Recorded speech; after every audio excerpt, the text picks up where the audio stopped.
I think when I hear any young coach come into the game, they talk about pressing and energy. I mean, you just explain this clip and what's happening here. So in general, I tried to put some scenes together from games and from training where you asked me, okay, talk a little bit about Red Bull philosophy and then how you implement it with the teams that you've coached.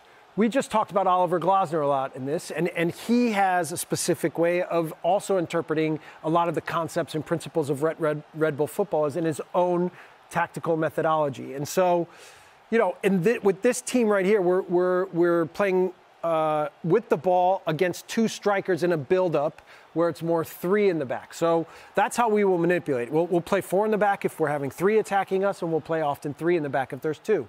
So in this scene, I want to talk about minimum width and the net. Okay, so you can see when the ball's on the far side that this left winger isn't just standing on the touchline. He's thinking about the connection that he has with the team and in the net, and always anticipating what happens if we win a moment and maybe we put a connection together that's going to lead us to goal, and what happens if we try to connect through the middle and we lose it, and how is he going to react to help counter-press and make sure that we can win it back as quickly as possible. So that position base, if you get through there, he's narrow, he can basically attack the goal, but he can also get back in here. Exactly. Is that what it is? Imagine that we get down that wing, and now we need numbers in the box. If he's at this touchline, it's too far him to run to be really dangerous in that moment. And if we lose it, it's too hard for him to help defend and counter-press in these areas in position. So we'll see as this goes a little bit.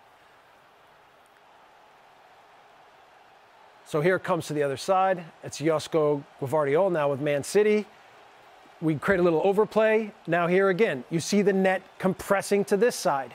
And generally what we like ahead of the ball are what we call counter movements. So it's better in this position if the striker comes a little bit more here as Szoboszlai starts to run away and Cuckoo on the far side.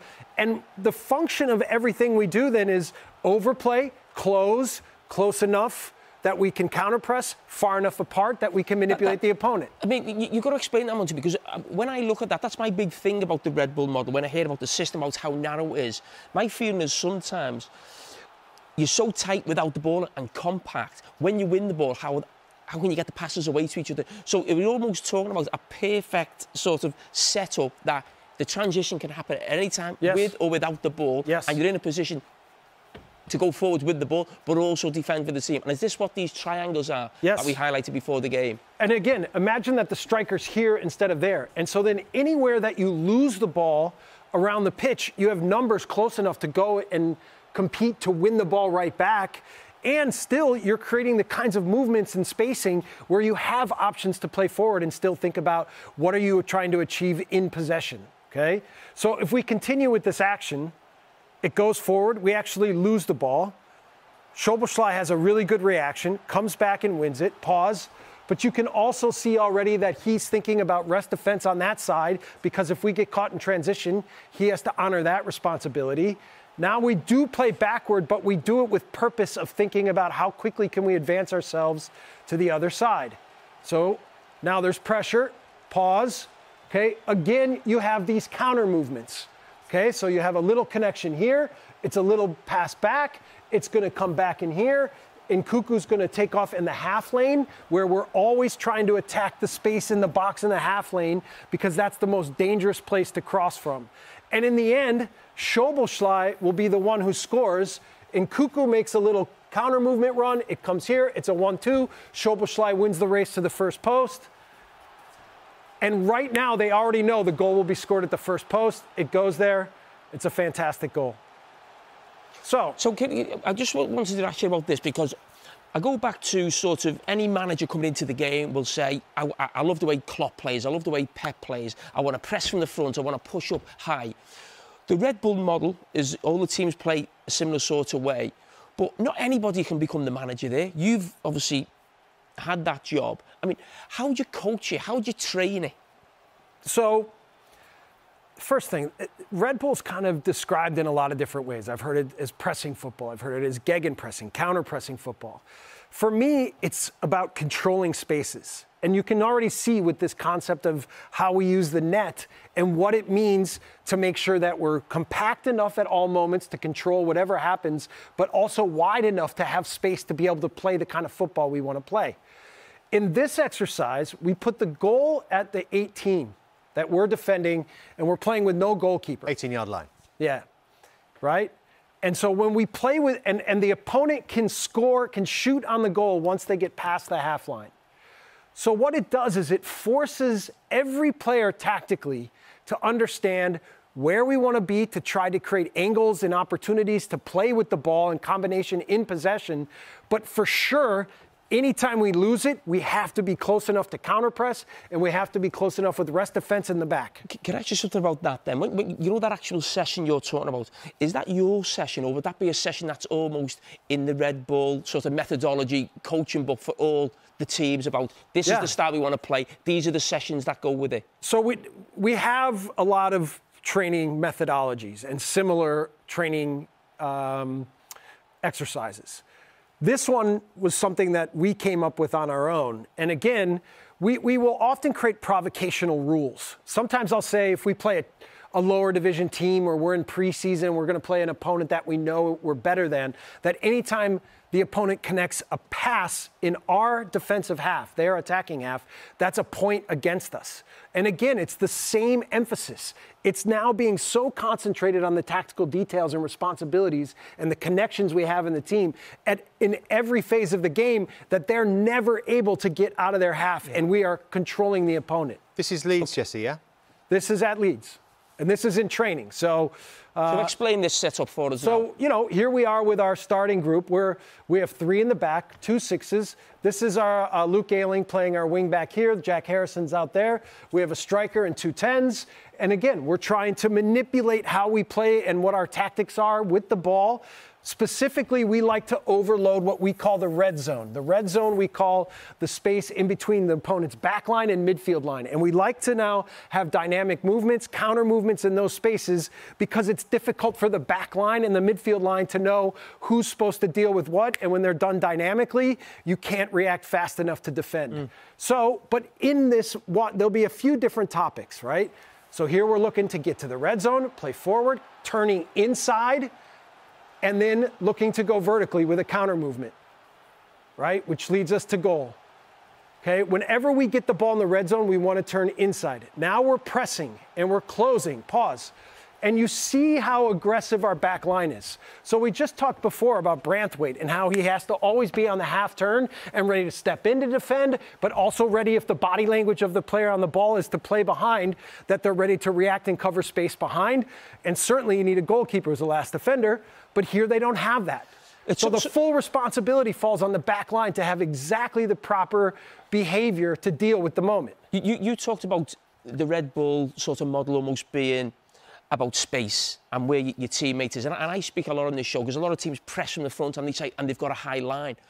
Well, if you press from the front, you've got to have a high line because you said you've got to control space. You've got to be close together. So when you're talking about them being, if they're aggressive at the front, they have no option but to be aggressive at the back. Yes. And actually, in these situations, what can hurt you more than the long ball behind you is the balls underneath that the opponent is able to catch in their red zone to create combinations and then run through your back line.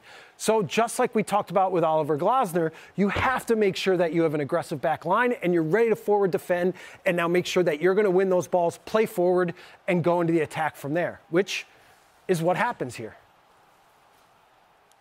Right? We're compact. We win the ball. We look to play forward. Forward again, turning inside, combination, running into the half lane, running hard, sprinting into the box, tap in. So we want 80% of our plays in the run of play to be tap-ins. This is fundamental, from moments like that.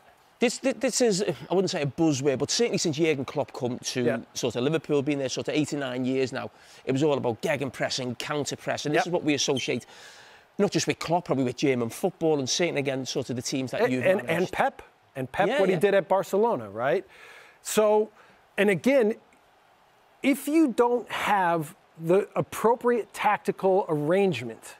Okay, so if your players are too spread out, and you play with players on the touchline always, and you're thinking about big switches, I don't care how good the reactions are for your team, you cannot be a good counter-pressing team.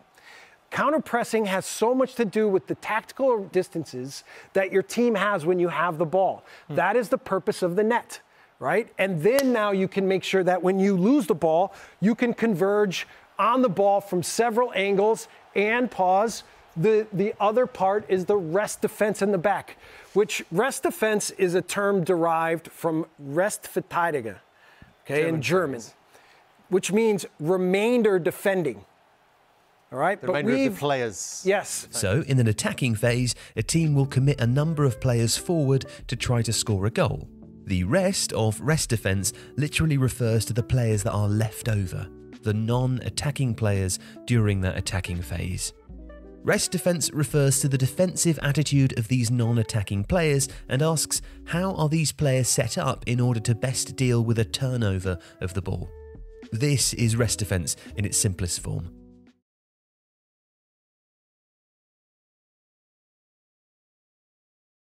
So that in the back, the remainder attacking players that aren't really part of the defensive unit, that those players are defended while we are in possession of the ball. Okay? And that is a paramount, important tactical topic if you want to also be a good counter-pressing team. It's a big part of being a centre-back, Dan. I mean, you speak to younger players especially, and that thing of a defender, you get up to the halfway line, you're high, and too many defenders then start watching the game. Yes. They're almost just watching, the spectating. They're not actually still in the game in terms of being rest defence, but basically trying to sustain the attack. Yes. As soon as the ball comes out, you win the ball back, and that happens far too often, where you see a defender just stood there watching the game. And, of course, when you play in the stadium and there's energy and it's a big match and you, of course, everybody's hoping that they can find a way to win in these moments. But, again, not being satisfied with playing back, playing forward, seeing things forward, running into the half lane, not crossing from outside the box, getting into more dangerous moments, flat balls across with runners in the box. Right, here's another little moment where the 6 has to drop away to always be thinking about what's my ideal position for where I need to be for what we're trying to achieve in possession, but also I need to balance it out with the distances I have from the opponent that if we lose the ball, I can be close enough that we can go back and win it. That balance in the team tactically is incredibly important. And then, obviously, the reactions that fit along with that.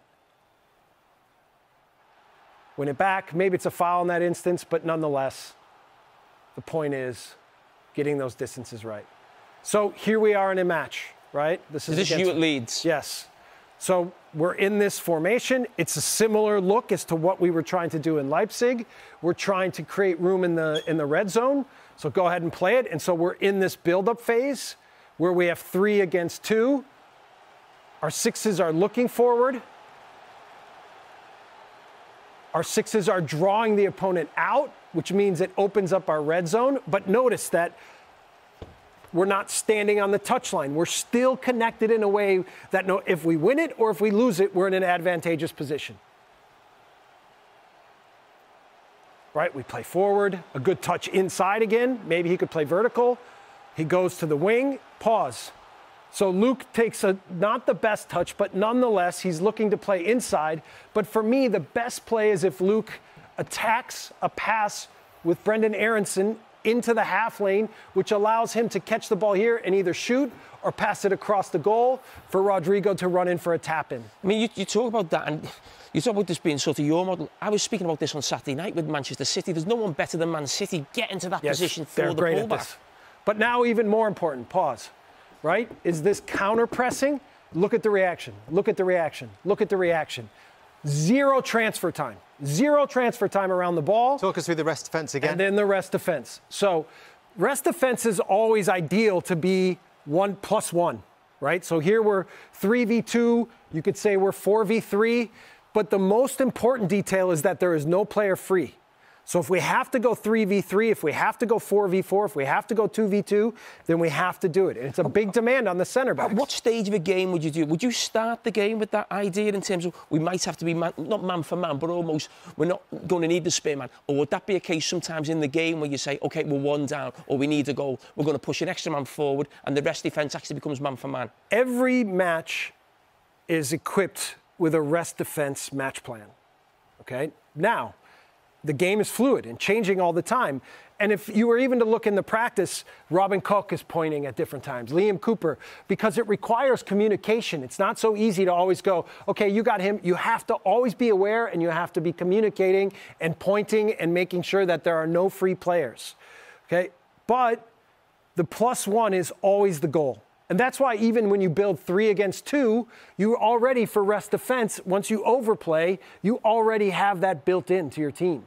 Okay? And then you have to make sure that not only are you tight, but when the ball gets played forward, pause. When he has the ball here, if you look, there's literally no solution for West Ham to play out. They have nowhere to play. We're putting pressure on the ball. He has to release the ball, and we're all tight. It's ours. And that's the goal. As soon as you lose it, to give the opponent 0 opportunity to play out because you own the space, you own the positioning, you are in control of the match.